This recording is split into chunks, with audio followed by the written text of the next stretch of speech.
Bismillahirrahmanirrahim. Assalamualaikum warahmatullahi wabarakatuh. Alhamdulillahirrabbilalamin. Wa binista'in ala umuri dunia waddin. Wassalatu wassalamu ala asrofil anbiya'i wal mursalin wa ala alihi wa sahbihi ajmain. Amma ba'du. Alhamdulillah, pada kesempatan sekarang ini saya Muhammad Haidar Fajri Fatullah untuk memenuhi salah satu tugas dari mata kuliah Masail Fiqh yang insya Allah akan menjelaskan materi yang berjudul Bayi Tabung dan Inseminasi Buatan Hewan dan pada Manusia.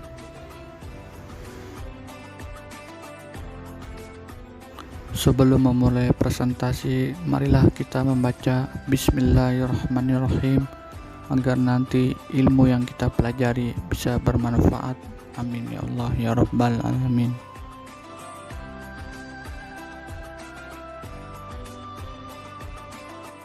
Kata inseminasi berasal dari bahasa Inggris insemination yang artinya pembuahan atau penghamilan secara teknologi, bukan secara alamiah. Nah, kata inseminasi itu sendiri dimaksudkan oleh dokter Arab dengan istilah al-talqih dari fiil kata kerja laqaha yulaqihu menjadi talqihan yang berarti mengawinkan atau mempertemukan. Memadukan ada dua macam inseminasi, yaitu inseminasi alamiah, yaitu pembuahan dengan cara hubungan badan antara dua jenis makhluk biologis, dan inseminasi buatan.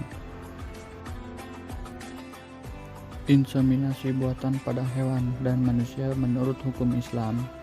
Setiap perbuatan atau tingkah laku manusia mukallaf, dewasa dan sehat pemikirannya ada hukumnya.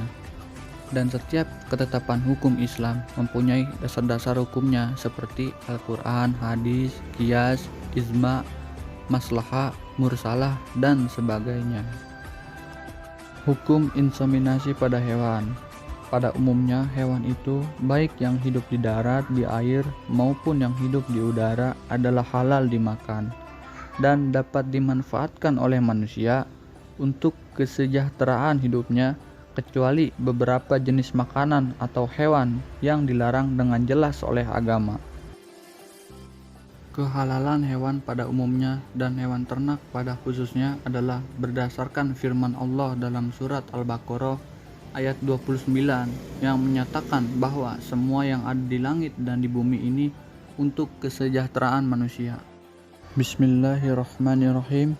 Huwallazi khalaqalakum ma fil ardi jami'an tsumma stawa ila samai fasawwahunna sab'a samawat wa huwa bikulli syai'in alim.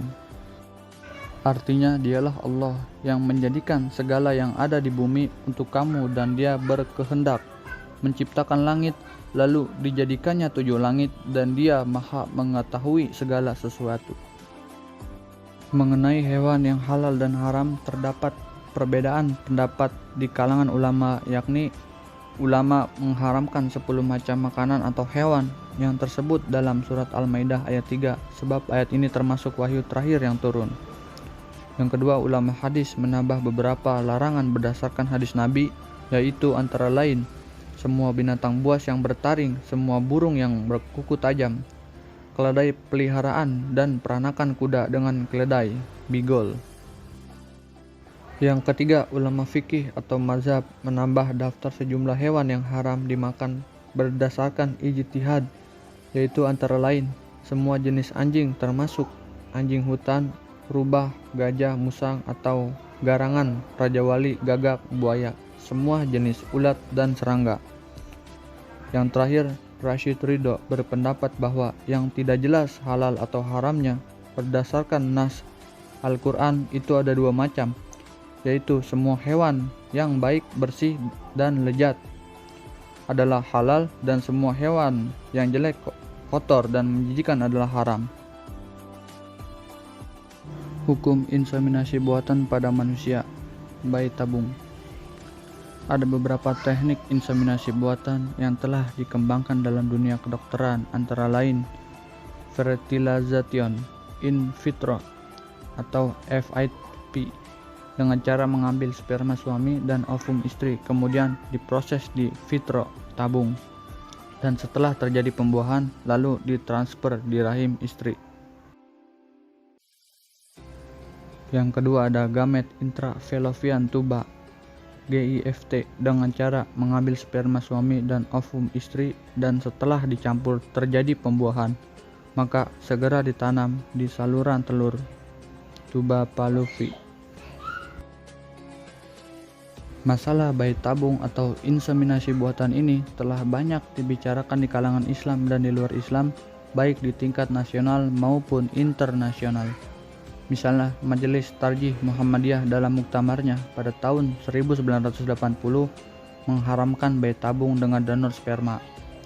Lembaga Fiqh Islam OKI tahun 1986 mengadakan sidang di Amman membahas beberapa teknik inseminasi buatan atau bayi tabung dan mengharamkan bayi tabung dengan sperma dan atau ovum donor. Nah, ID Ikatan Dokter Indonesia ini mengharap agar masyarakat Indonesia bisa memahami dan menerima bayi tabung dengan syarat sel sperma dan ovum dari suami istri sendiri.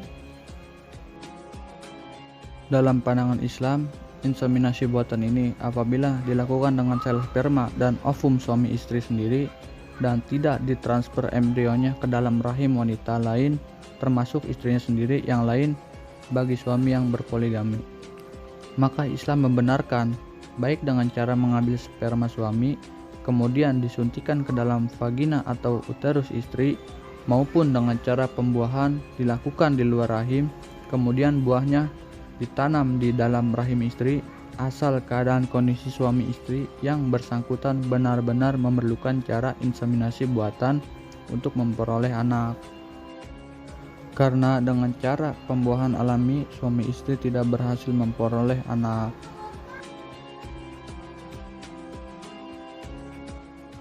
Sebaliknya, kalau inseminasi buatan itu dilakukan dengan bantuan donor sperma dan atau ovum, maka diharamkan dan hukumnya sama dengan zina.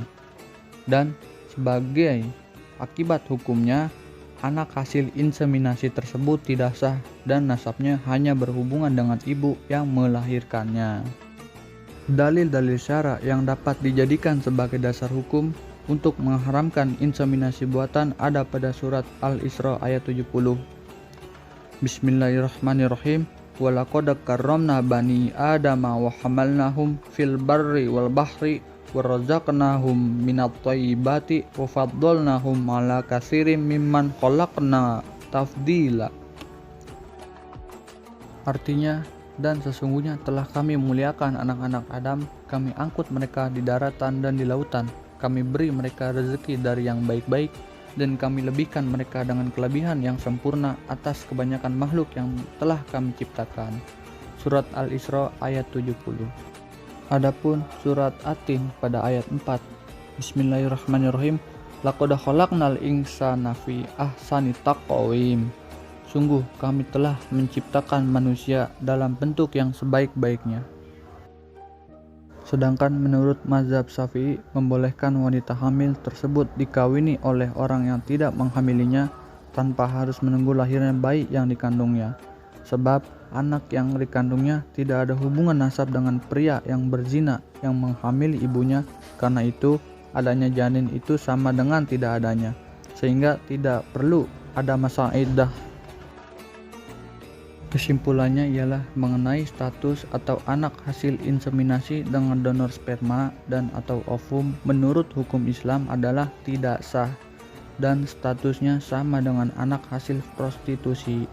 Pemerintah hendaknya melarang berdirinya bank sperma dan bank ovum untuk pembuahan bayi tabung karena selain bertentangan dengan Pancasila dan UUD 1945 juga bertentangan dengan norma agama dan moral, serta merendahkan harkat manusia sejajar dengan hewan yang diinseminasi tanpa perlu adanya perkawinan.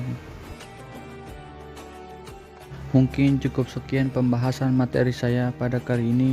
Kurang lebihnya mohon maaf apabila ada penjelasan yang kurang memadai ataupun kata-kata yang kurang jelas, karena Al-insanu mahalul khoto'i wa nisyan. Setiap manusia pasti mempunyai kesalahan. Wallahul muwafiq ila aqwamit thoriq. Wassalamualaikum warahmatullahi wabarakatuh.